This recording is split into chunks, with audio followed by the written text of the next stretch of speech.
Dear listeners, before we get started, drop a quick hi in the comments and let us know where you're tuning in from. Also, if you have any suggestions for us to make the channel better, please let us know. Now let's start with the story. I'm Ezra, 34, male, bitter. I spent 7 goddamn years married to Liliana, 33, female, probably still pretending to be normal on the outside, thinking we had this solid, adult relationship.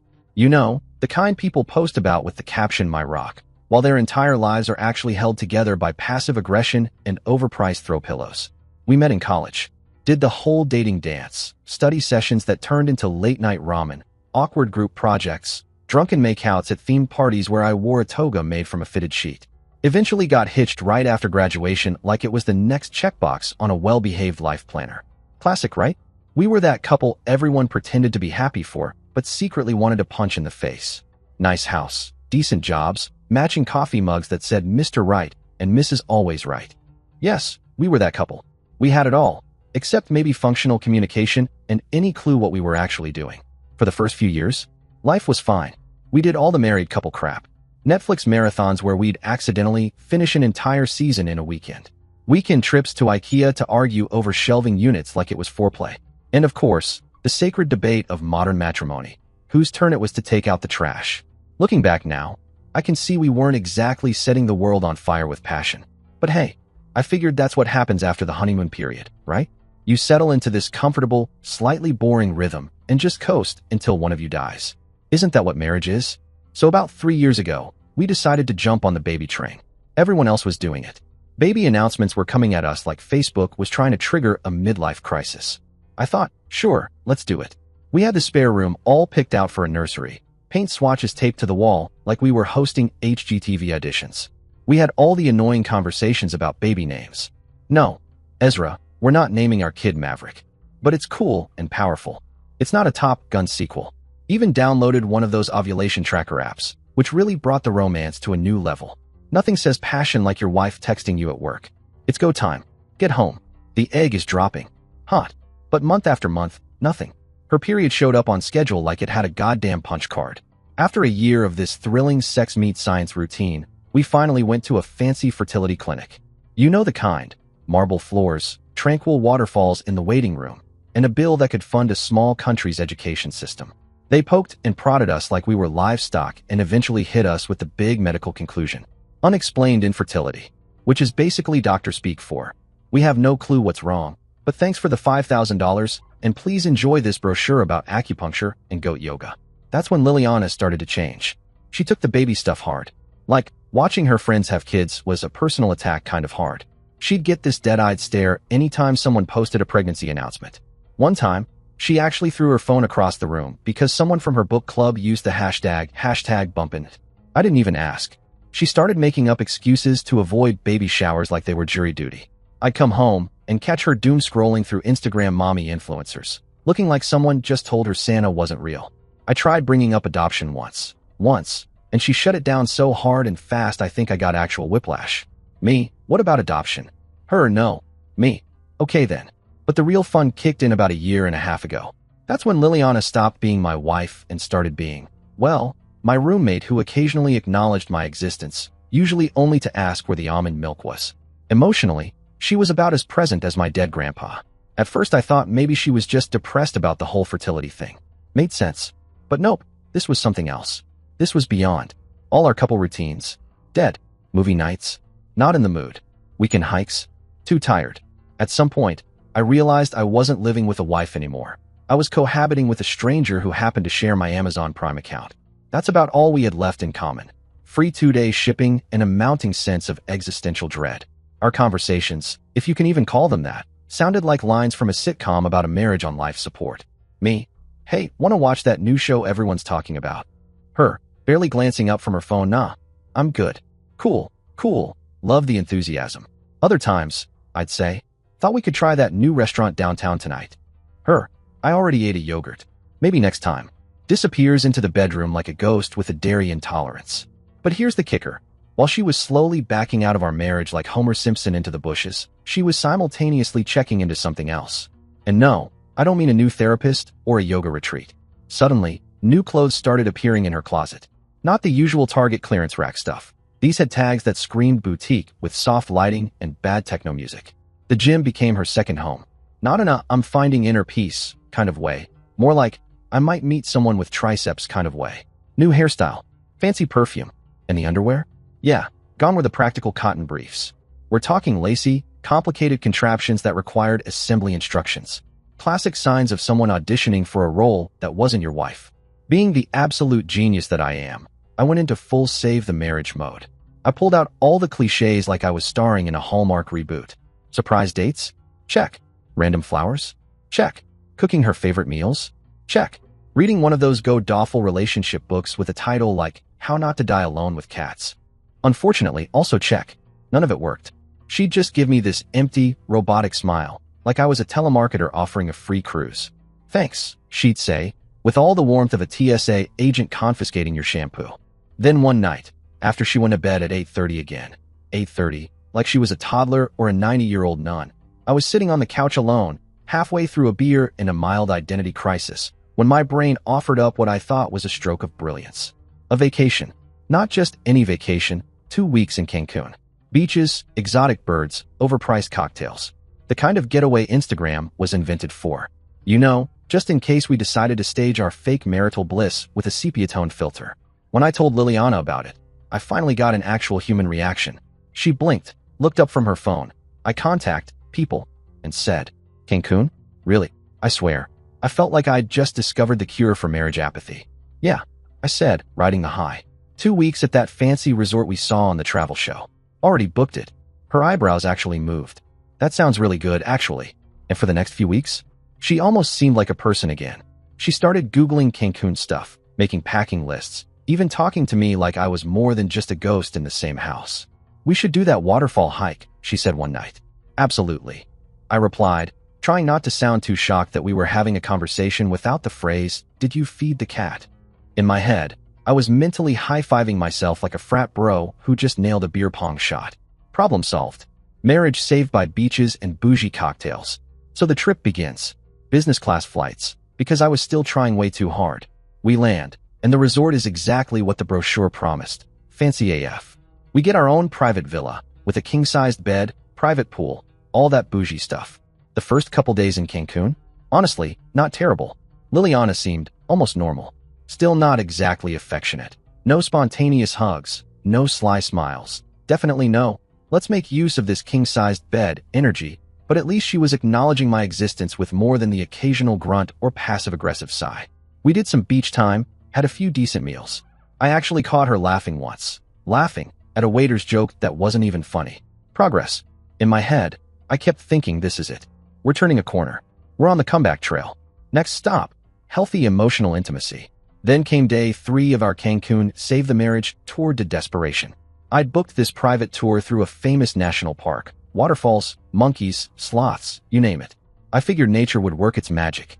We'd reconnect under a majestic canopy of tropical trees. She'd look at me and remember the man she married. Or at least tolerate me again. What could possibly go wrong? Enter Miguel, the tour guide. And I swear to God, this man looked like he walked straight off the cover of a cologne ad. Tall, tanned, chiseled jawline. That kind of effortless scruff that says I climb mountains and also model for Hugo Boss. Perfect teeth. Perfect smile. Perfect freaking everything. "Welcome," he says with this accent so smooth it probably qualifies as a massage. "I will be your guide for the next week. We have many adventures planned." And I'm like, cool, man. You know, because I'm secure. I mean, sure, the guy looked like he'd been hand-carved by angels, but whatever. I felt bad for him, honestly. Poor dude probably had to babysit cranky American tourists all day and pretend he gave a crap about butterflies. But then I look over at Liliana, and oh no, she's beaming. Not just, oh, this is a polite smile beaming. No, this is my ovaries just filed a motion to relocate beaming. Full-on eye-raping the guy like she was trying to telepathically undress him using just her retinas. It was the most animated I'd seen her in years. And suddenly, I ceased to exist.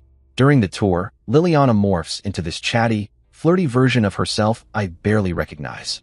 She's asking Miguel a million questions, giggling at everything he says like he's doing a tight 10 at the Comedy Cellar. Every 5 minutes it's, "Oh, Miguel, can you help me balance on this rock? Oh no, I'm slipping again, teehee. Like what is this, The Bachelorette, Rainforest Edition?" Then she hits him with, "So how long have you been a tour guide?" while doing that thing where she plays with her hair like she's auditioning for a shampoo commercial. Miguel, flashing those pearly whites that probably have their own Instagram account, goes, 5 years. I studied biology at university, but I love showing people my country more. And Liliana, leaning in like she's trying to smell his soul, goes, that's so fascinating. I've always been interested in biology too. Which was news to me, by the way. In 7 years of marriage, this woman never once mentioned an interest in biology. I could have shown her a diagram of a cell, and she would have thought it was a Pinterest layout. Meanwhile, I'm just trudging along behind them like some sad extra in my own vacation. I could have been replaced by a cardboard cutout in hiking boots, and nobody would have noticed. I tried to jump in a few times. You know, hey, that monkey's doing something weird with its tail. But nope. They were too busy having what might as well have been a private romantic wilderness retreat. Later that night, I tried to talk to Liliana about the tour. You know, just talk, like people in a shared legal union sometimes do. Pretty cool today, right? Saw some crazy birds. That one with the red mohawk looked like it was in a punk band. She barely looked up from her phone. Yeah, Miguel is great. He really knows the area, Liliana said with a dreamy little smile, like she was talking about David Attenborough's hotter, shirtless cousin. I just nodded and shoveled food into my mouth like it was the only thing anchoring me to reality. I could sense something was off, something beyond the usual, we don't even pretend to like each other anymore vibe. But honestly, part of me didn't even care anymore. I was tired. Tired of being the only one still trying to duct tape this sinking ship of a relationship together while she was already floating off on a raft labeled Miguel's abs. Over the next few days, the pattern was as subtle as a foghorn. Around me, Liliana was a bored zombie scrolling her phone like the Wi-Fi signal was her lifeline.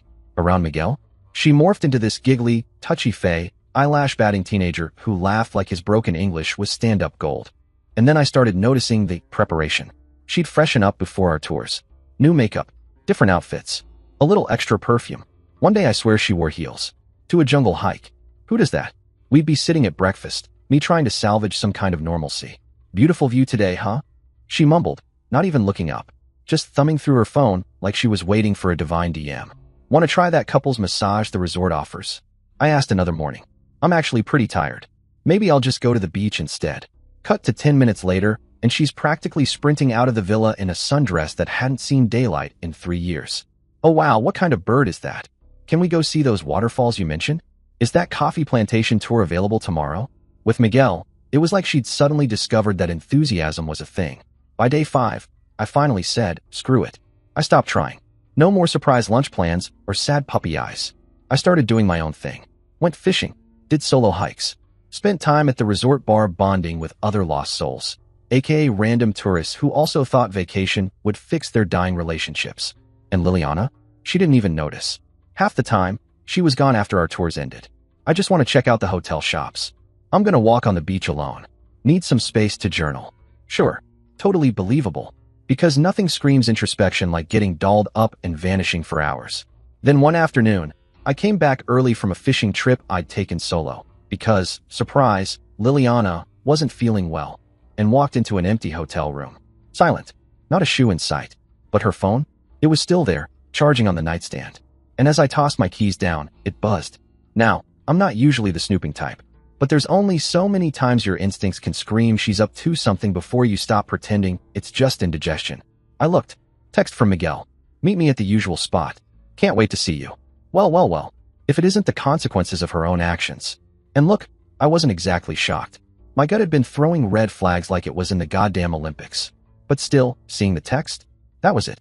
If there was even one dusty little ounce of hope left in me to salvage this joke of a marriage, it evaporated right then and there.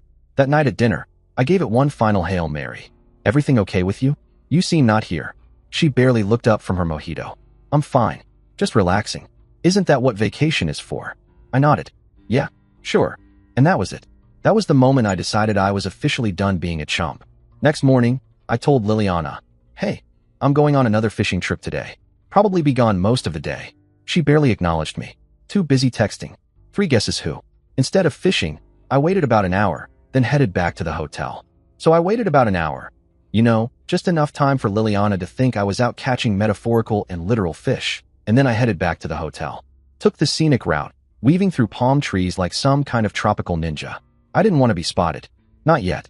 I had a feeling I was about to walk into something spicy. Swiped my keycard. Door clicked open.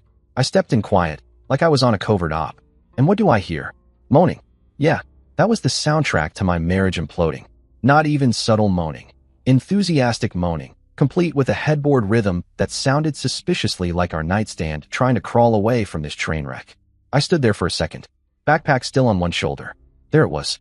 The 7-year saga of Ezra and Liliana culminating in Miguel the tour guide, giving my wife the full Cancun mining experience in our $500 a night villa on sheets I was paying for, in a country I brought her to. Dear listeners, I nearly threw up. But I didn't. Because I'm classy, I'm alpha, I'm omega, and I am not a simp. So do not comment simp in the comment section. Hashtag breaking the fourth wall randomly. Neither of them noticed me at first. They were busy. I took a step forward, visions of face punching and Mexican jail cells dancing through my head. I was this close to going full Jerry Springer, but instead I went with a casual, took out my phone, started recording. Ahem. Not dramatic. Just enough to remind them whose room this was. Liliana finally looked up. And here's the part that really nailed her divorce coffin shut. She didn't look shocked. She didn't look guilty. She looked annoyed, like I was the one being unreasonable. What are you doing here? She snapped, not even trying to grab a sheet. Just laying there like I'd interrupted her facial appointment. I raised an eyebrow. It's my effing room, Liliana. Miguel, to his credit, at least had the decency to look like he wished he were anywhere else. He scrambled for his pants like the floor had turned into lava. But Liliana? She just sat up, gave me this ice-cold, dead-inside look, and said, "You were never enough for me, Ezra. Not in bed, not as a husband, and definitely not as a potential father." Boom. There it was. All 7 years of marriage getting nuked in one sentence. And for a split second, my brain went full rage monster. Yell. Scream. Flip the mattress. Break a lamp. Punch Miguel so hard, he speaks fluent regret. But then something clicked. Maybe it was all the nights I'd spent trying to fix something she'd already emotionally ghosted on. Maybe it was just sheer survival instinct. Either way, I wasn't going to fall apart in front of her. Not now. Not ever. That is when she saw the camera. "What are you doing?" she snapped, grabbing at the sheet belatedly. I shrugged, angling the camera to get both their smug, busted faces.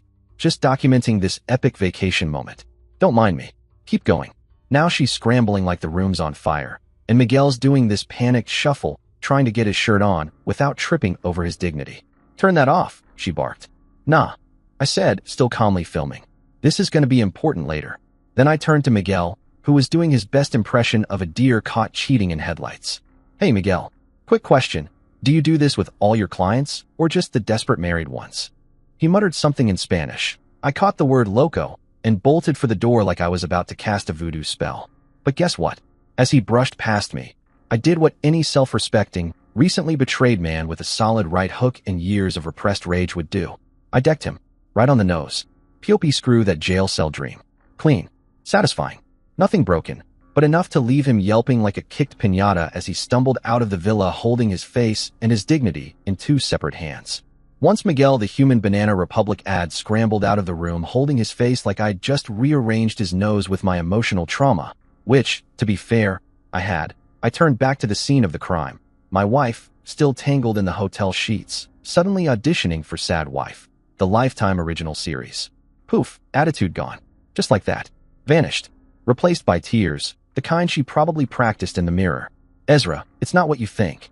I actually laughed. Out loud. I couldn't help it. "Really? That's what you're going with? It's not what you think. When I literally just walked in on you getting railed by our tour guide after telling me I was never enough. Alright, screw it. Explain to me what exactly is this." She sniffled. "It was just a mistake. I've been so unhappy." And save it. I cut her off, still holding my phone up, making sure I got it all in HD. "So unhappy you couldn't talk to me about it? So unhappy you had to sleep with the first exotic dude who gave you a compliment and some facts about toucans and whale sharks?" Now she was really crying. Big, dramatic, mascara-smearing sobs. "Please, Ezra. We can work through this." Yeah, I am working through it, like I should have. And that's when I did something that must have really thrown her off. I put my phone away and started packing. Not angrily, not dramatically, just calmly, casually, like I was checking out of a Holiday Inn.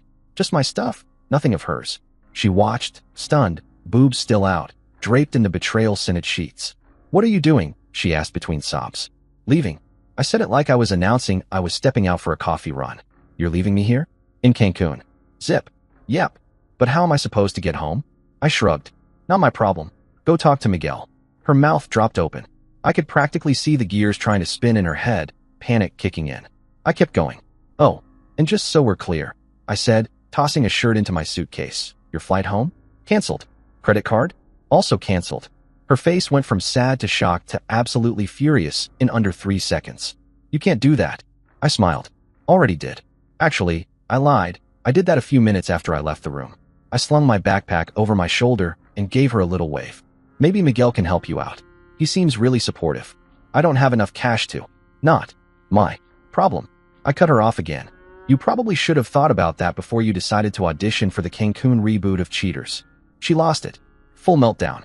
Screaming, throwing insults, going full banshee mode. As I walked to the door, she was mid-scream.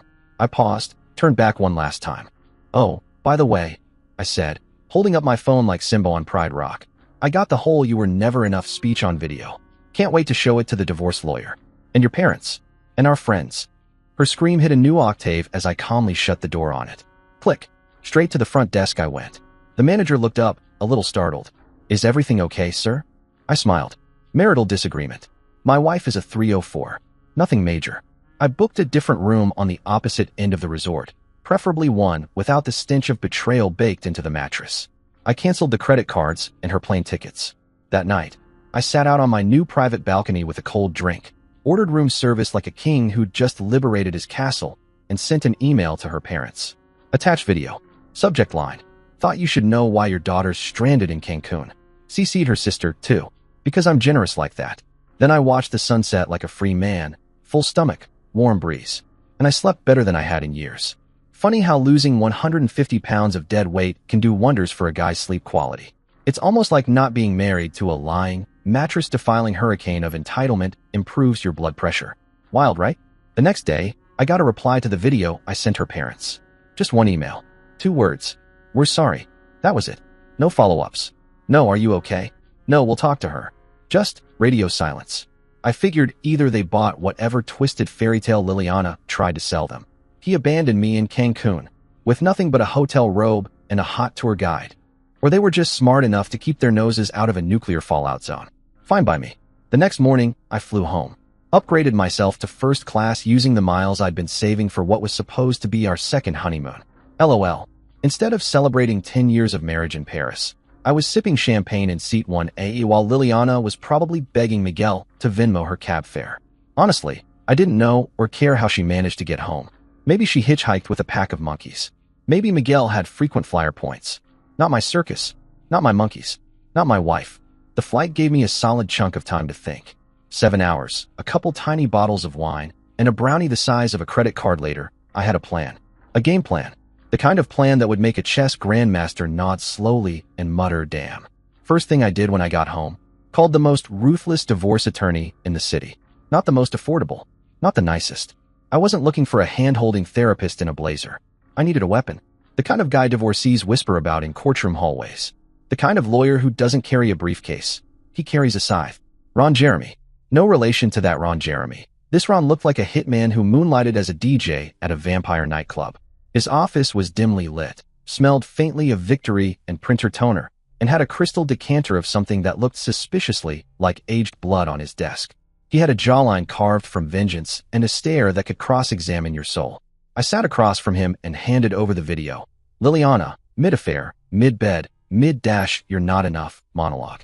The whole cringe symphony in glorious 1080p. Ron didn't blink. He watched it in full like a film critic at Cannes.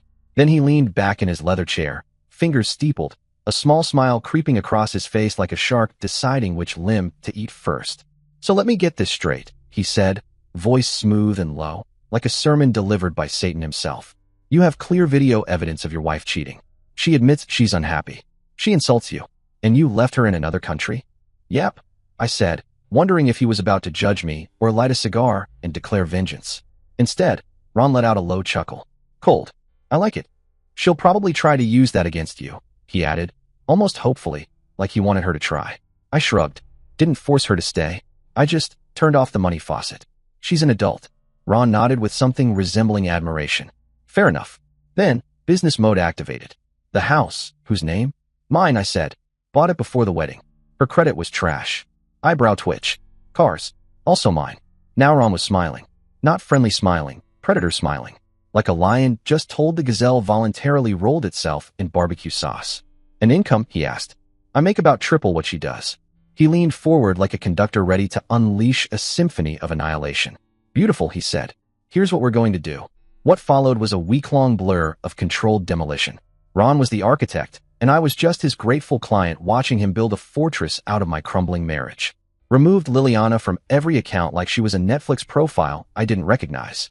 Canceled joint credit cards like they were tickets to a concert I no longer had interest in. Changed passwords like I was Jason Bourne going off-grid.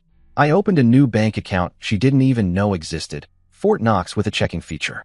Then came the great documentation. Photos of every stick of furniture, every appliance, every toothbrush holder that was mine pre-marriage or purchased with my money. Ron wanted receipts? I gave him an archive. I moved all the important stuff, family heirlooms, expensive gear, irreplaceable memories, into a storage unit under lock and key. Not because I was petty. Okay, I was petty adjacent, but because I didn't trust Liliana not to rage decorate the living room with a baseball bat. I had the locks changed. Security system updated. Even the Wi-Fi password got exorcised. If she wanted to stream Betrayal TV on my account, she was out of luck. Ron approved everything. Every detail. Every scorched inch of ground. She'd still get her basic stuff, clothes, makeup, yoga mat that never got used. But only with a police escort present. Ron assured me it was all perfectly legal, since the house was mine, and the law, much like Ron, doesn't coddle cheaters. Technically, I could have evicted her immediately. Legally, morally, spiritually. Every Lee you can think of gave me the green light. But hey, I'm not completely heartless. Just, like, 3/4 heartless. Tops. She could stay until the divorce was final. As long as I wasn't there. But, small problem. It was my house. So guess what? I was always there. Every damn day. So, hell no, she cannot enter my house. Liliana finally made it back to the States about a week after I did. No idea how she managed it. Maybe she traded that fancy perfume for a Spirit Airlines ticket. Maybe Miguel sold his abs for airfare. I don't know. I don't care. By the time she waddled back into town, I was already staying at my buddy Logan's place. Which meant she came home to a half-empty house, new locks, and a beautifully worded letter from Ron, explaining, very professionally, how she could contact him to schedule a police-escorted retrieval of her personal belongings. Naturally, she lost her mind. My phone lit up like a Christmas tree hooked up to a car battery. You can't just lock me out of my house. Where's all your stuff? My credit cards aren't working. Answer me, you coward. Oh, sweetie, you think I'm gonna reply? Nah. Forwarded the entire soap opera to Ron. Man's got a whole subfolder in his inbox now labeled Unhinged Screaming. Ron's advice? Total silence. Let her spiral. Let her scream into the void. Let her dig her own grave with text bubbles. She showed up at Logan's place a couple times, banging on the door like she was auditioning for The Purge, Suburban Edition. I didn't answer. Logan didn't answer. We watched from the window while eating popcorn. After her third surprise visit, Logan installed a doorbell camera. Not for security, just for entertainment. Nothing like watching your soon-to-be ex-wife in full meltdown mode, ranting into a Ring camera like a discount soap actress. 2 days after she got back, Liliana got served at work. Yep, at work. Middle of the office. Maximum audience. A lovely man in a suit walked up, smiled, and handed her a thick envelope. Inside, the divorce papers. Grounds, adultery. With a video attachment. The terms? No alimony. No property. No car. Just her clothes, her toiletries, and a lifetime of regret. Also, any future communication? Through lawyers only. Ron gave me a little look when I signed the filing. You're really going scorched earth on this one. I didn't even blink. She nuked our marriage with her legs spread. I said flatly. I'm just making sure she doesn't walk away with a party favor. Liliana didn't go quietly, of course. She tried all the classics. Crying to mutual friends. He's being so cruel. I made a mistake. Calling my parents. Bad move. They never liked her. My mom once called her a social climber in kitten heels. Showing up at my work. Security escorted her out before she could even fake a tear. I said nothing. Zero. Radio silence. The only people who knew the real story were my inner circle, my boys, my parents, and, of course, Ron the Avenger. Our friends were split. Some instantly sided with her, gobbling up whatever emotionally manipulative casserole she cooked up. Others? They reached out to me, curious. I just want to hear your side, man. So I sent them the video. The whole cinematic masterpiece. Miguel, Betrayal, and the award-winning line. You were never enough for me, Ezra. You could hear their opinions flipping in real time. I didn't even have to badmouth her. She did all the heavy lifting. All I did was hit play. About 3 weeks after she got served, right around the time I was starting to sleep like a Greek god on Ambien, Liliana's lawyer reached out with a counterproposal. She wanted half the house value, one of the cars, and, get this, a year of alimony so she could get back on her feet. Ron actually laughed out loud when he called me. Sorry, he said between chuckles. She really said a year of alimony? Yep, I replied. Apparently betrayal is emotionally exhausting and she needs time to recover. Preferably in a mid-sized luxury sedan I bought. Ron didn't even hesitate. He responded by sending her lawyer the full cinematic experience. The complete video of her mid-villa performance with Miguel. Screenshots of her texts begging me to talk and fix this. A line-by-line spreadsheet showing that I paid for everything during the marriage, right down to her organic shampoo and emotional support candles. The email was short and elegant. Just reminding your client what a jury would see. Boom. Legal mic drop. They came back with a lower offer. Some bargain bin sob story about needing a safety net. We refused that, too. Ron's strategy was simple. Give her absolutely nothing. Except what she came into the marriage with. Which, in Liliana's case, was roughly a credit score barely holding it together with duct tape, a yoga mat, and a personality built on brunch and gaslighting. She's getting desperate, Ron told me during one of our weekly war updates. Her lawyer knows they've got nothing. That video's the legal equivalent of a sledgehammer. Just hold tight. Sure enough, about a month later, she caved, folded like a lawn chair. She agreed to my terms. She walked away with her personal belongings, her own teeny-tiny, sad little retirement account, and all the debt from her personal credit cards. That's it. No house, no car, no support, nada. The day the divorce was finalized, I sent her one text. Were Miguel's magic dick tricks worth it? She replied with an emotional novella. Paragraphs of abuse, insults, classic Liliana-style manipulation. I didn't read a word. Just took a screenshot, future restraining order prep, and blocked her number. That night, my buddies took me out to celebrate my freedom. We hit this new bar downtown with neon signs, overpriced cocktails, and bartenders who didn't look at me like I'd just ruined their Pinterest board. And for the first time in years, I felt light. Like I could finally breathe again without choking on invisible resentment. It's weird. You don't realize the weight of a toxic relationship until it's off you. Like carrying a piano on your back, and then suddenly remembering you're allowed to walk upright. At one point, my friend Jesse raised his drink and asked, "You sad about wasting 7 years with Liliana?" I thought about it. 5 seconds. Nah, I said. Not wasted. Educational. Now I know exactly what I don't want. The next few weeks? Full-on reclamation mode. Got a new phone number.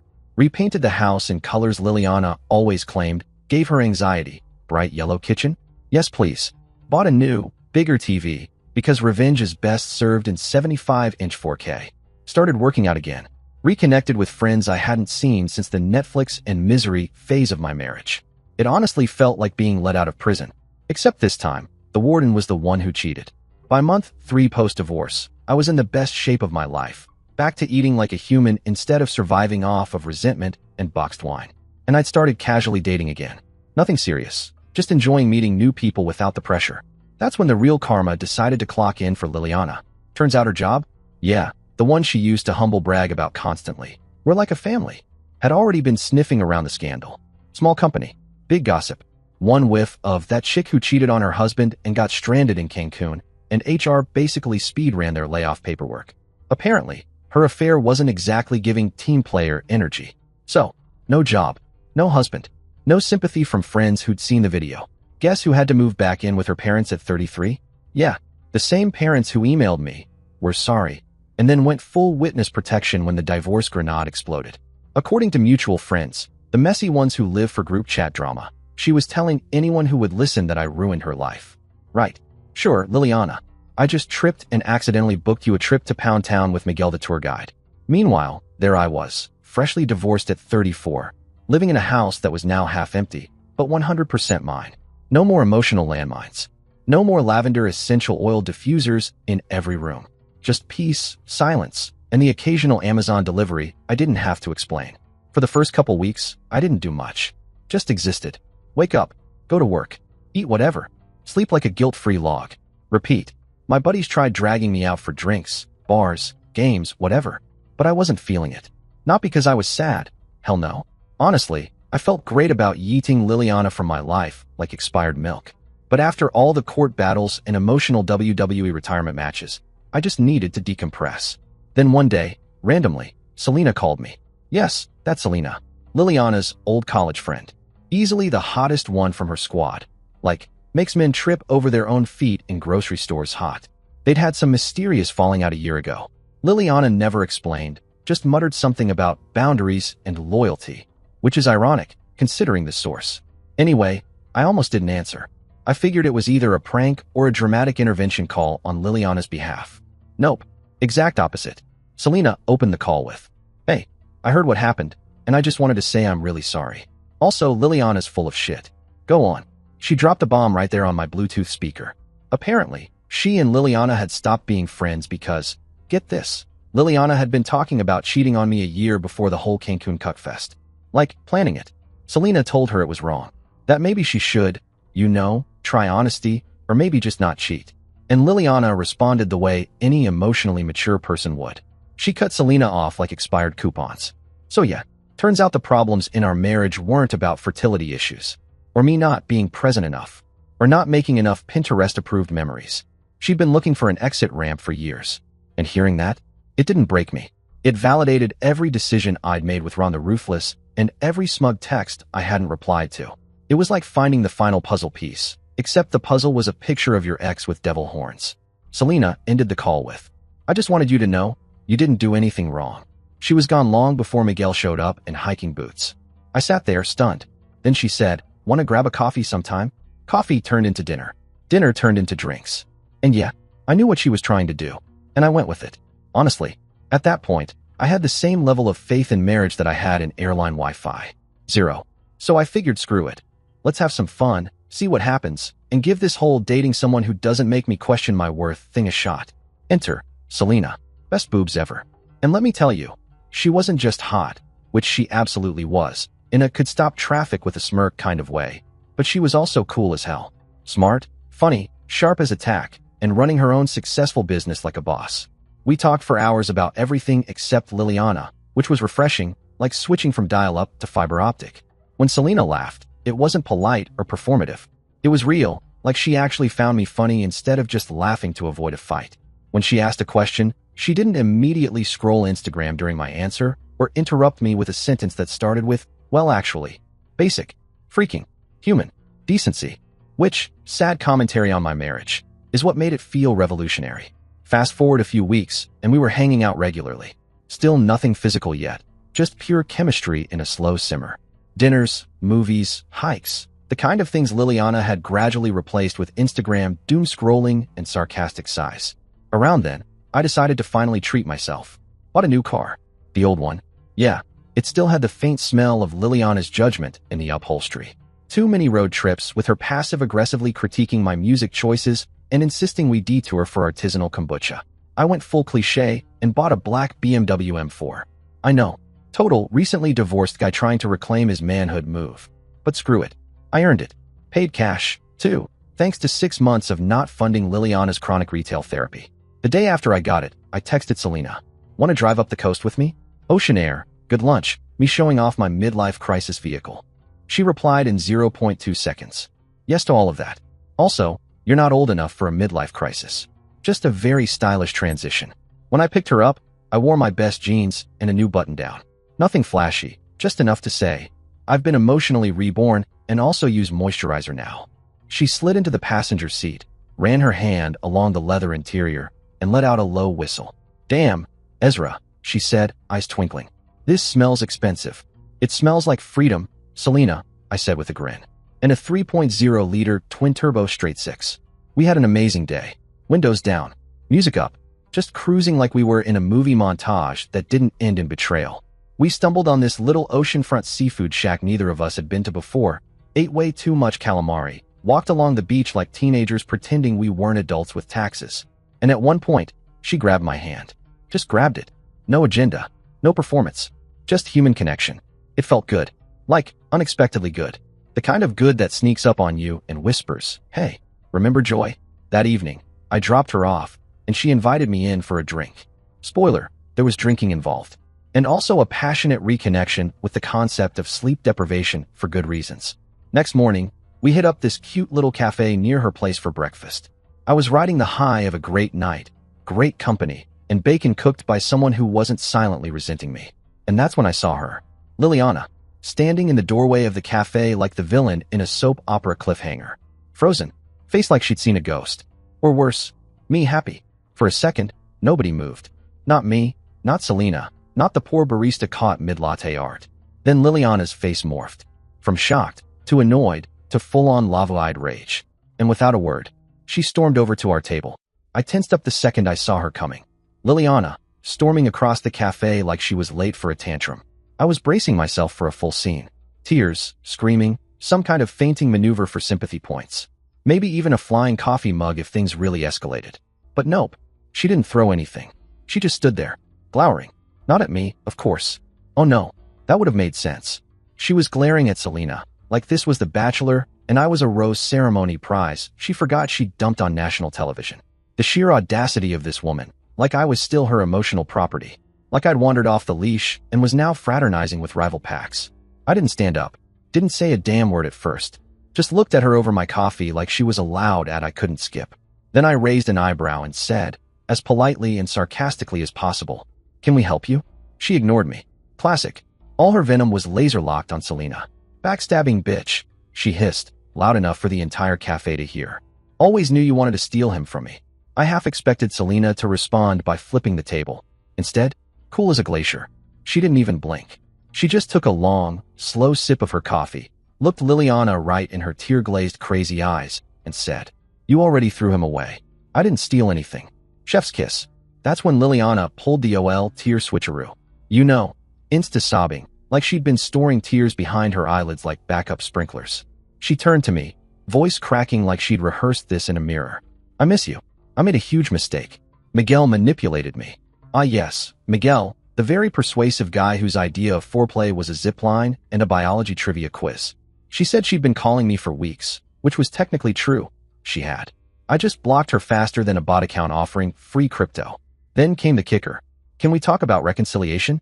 I looked at my watch, all casual. Wow, for whole months. Honestly, faster than I expected. Her face crumpled. We're talking Oscar-worthy sad wife meltdown. She sobbed about losing her job. No mention of why, of course. How she'd moved in with her parents. How none of her friends wanted to hang out anymore. "My life is a mess," she sniffled, like it was a plot twist I hadn't seen coming. I shrugged. Sounds rough. Not sure what that has to do with us, though. Then her eyes zeroed in on the BMW key fob sitting on the table. You could practically hear the gears in her head grinding against the rust. "Is that your new car outside?" I nodded. That's when the meltdown hit DEFCON 1. She absolutely lost it, shouting about how I was spending our money on luxury cars and new girlfriends while she couldn't even afford groceries.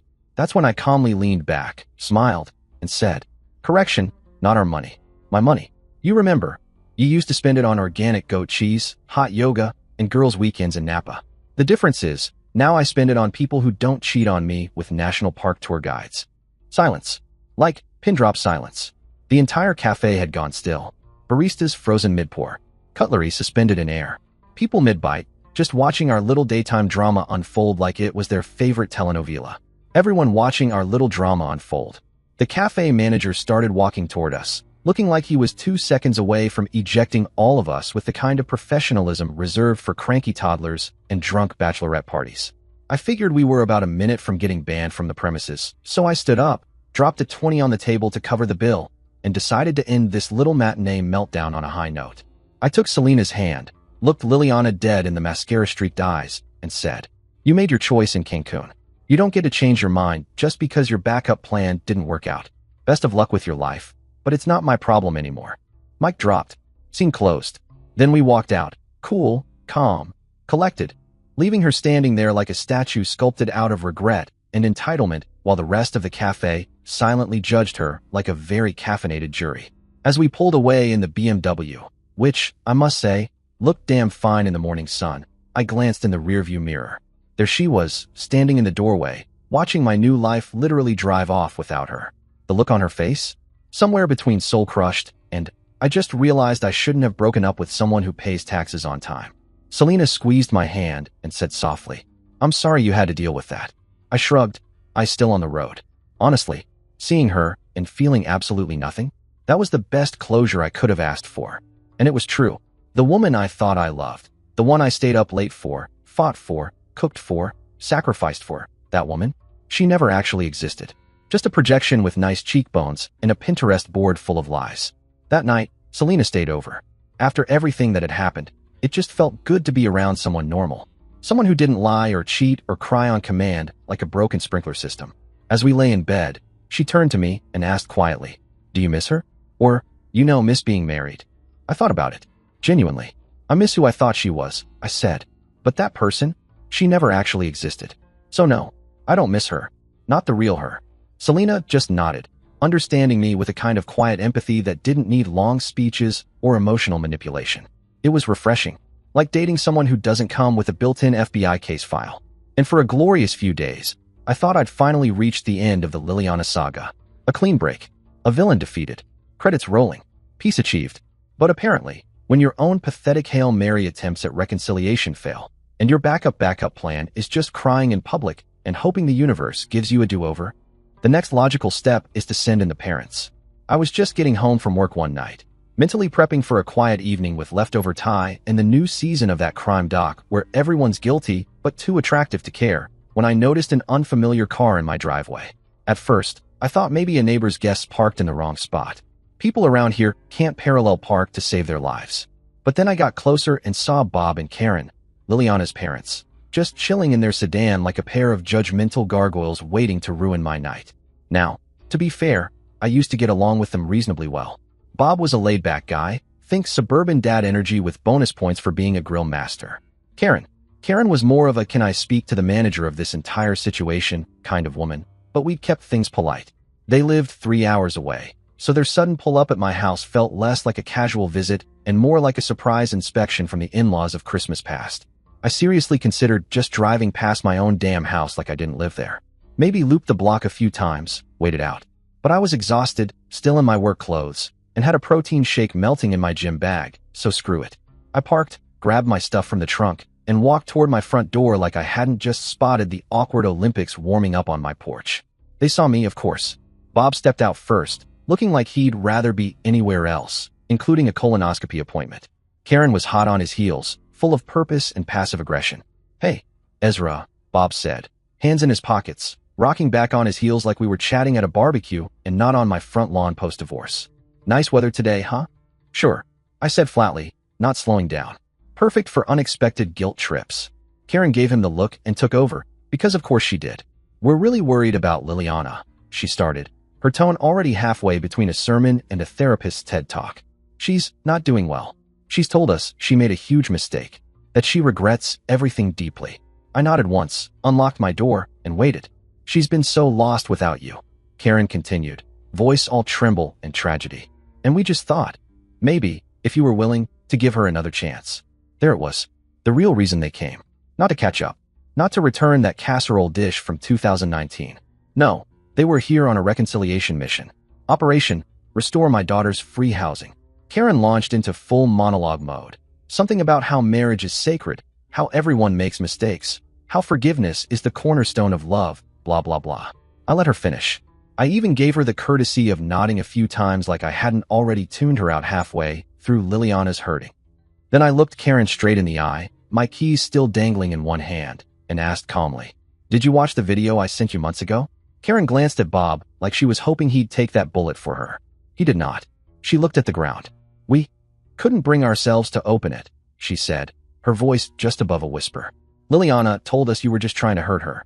That whatever was in that video was taken out of context." I actually laughed. Out loud. Not just a chuckle. Not one of those polite ha-has people toss out in meetings. A full-bodied, "can you believe this shit" kind of laugh.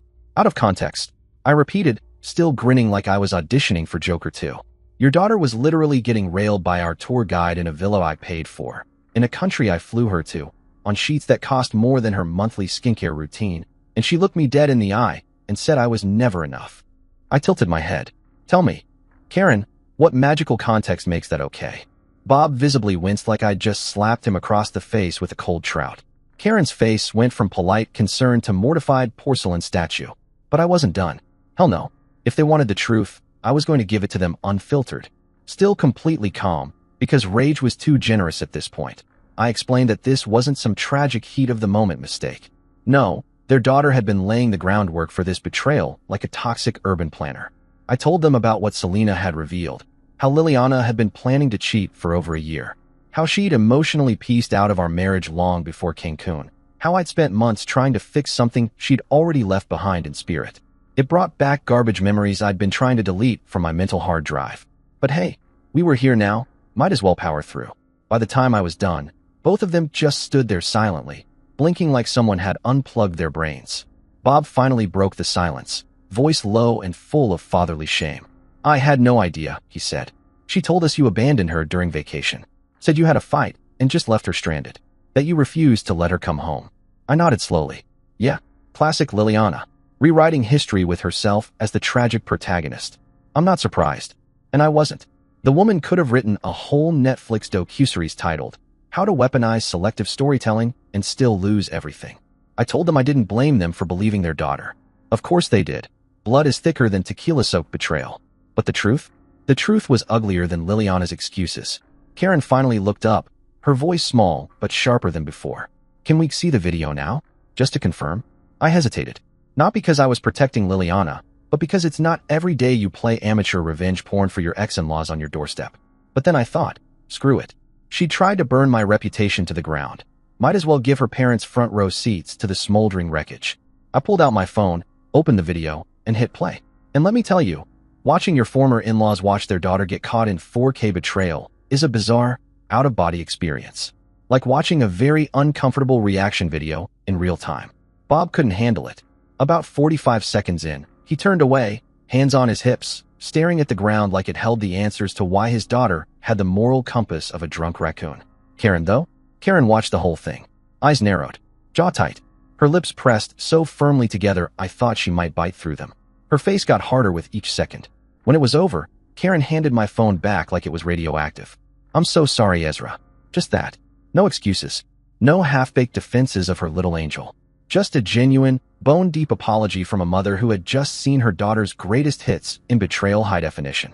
Bob nodded next to her, silent, looking like he'd aged 10 years in 5 minutes. Poor guy had probably just realized his grandkid dreams now came with Miguel's cheekbones and my stolen dignity. I told them it wasn't their fault. That Liliana was an adult who made her own god-awful choices, and that I'd moved on. That I was actually, for the first time in years, happy. They said they understood.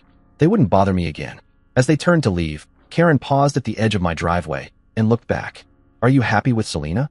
There was something in her voice, not judgment, not bitterness, just a quiet hope that maybe something decent had emerged from the flaming dumpster that was her daughter's marriage. I didn't hesitate. "Yes," I said, "happier than I've been in years." She nodded, gave me a small, sad smile, the kind you give at a funeral where at least the food's decent, and said, "I'm glad something good came from all this." I figured that would be the end of it. Closure. Roll credits. Fade to black. But no, the sequel nobody asked for showed up 2 days later. Text from Liliana's sister, Amy. Turns out Amy had watched the Cancun video months ago and had just been lurking in the emotional background like a moral support ninja. She said she didn't want to get caught in the middle back then, which, fair. But apparently after Karen and Bob's little visit to Diversepalooza, Ezra's house edition, they'd finally confronted Liliana. Amy said Liliana tried to lie her way out of it. Classic move. But when her parents wouldn't budge, she crumbled like a dollar store bookshelf. Full admission. Waterworks. Lifetime movie levels of drama. Karen and Bob, now fully red-pilled, told her she needed therapy. Not, like, maybe you should talk to someone therapy. More like, you need therapy or we're cutting you off faster than cable TV therapy. No more handouts. No more pretending she didn't nuke her own life. I read Amy's text twice, and a weird sense of closure settled over me. Not satisfaction. Not revenge. Just clarity. Liliana wasn't a villain anymore. Just a sad, broken person who'd been handed a decent life and decided to throw it into a wood chipper with a Miguel-shaped smile. That was a couple of months ago. Since then, life's been pretty damn good. Selena and I are still going strong. I've rediscovered what peace feels like. I don't walk on eggshells anymore. I don't feel invisible in my own home. I don't spend nights wondering what I did wrong. If there's one lesson I've learned from this flaming soap opera of a chapter, it's this. Never be afraid to walk away from someone who doesn't value you. There's no prize for suffering through a shitty relationship. And when someone shows you who they really are, believe them. The first time. Some chapters of your life are just better left closed. Dear listeners, please share your thoughts in the comments section below and don't forget to like, share, and subscribe.